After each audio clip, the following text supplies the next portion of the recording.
গাছপ্রেমী ভাই বোনেরা আসসালামু আলাইকুম। এখন যেটা দেখতে পাচ্ছেন সেটা মূলত হচ্ছে একটা বাড়ি ওয়ান মাল্টা গাছ। এই গাছটা মূলত গুটি কলম থেকে কাজ করা। গাছে নতুন কুশি আসছে আবার দেখতে পাচ্ছেন।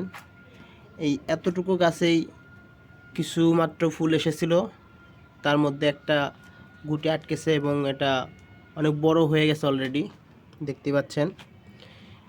বাড়িওয়ানের এই মালটার জাতটা হচ্ছে অনেক বড় হয় কিন্তু কোনো কালার আসে না।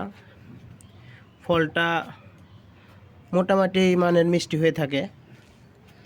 এখন দেখা যাক গাছটা বড় হওয়ার পরে কি পরিমাণ ফলন দেয়।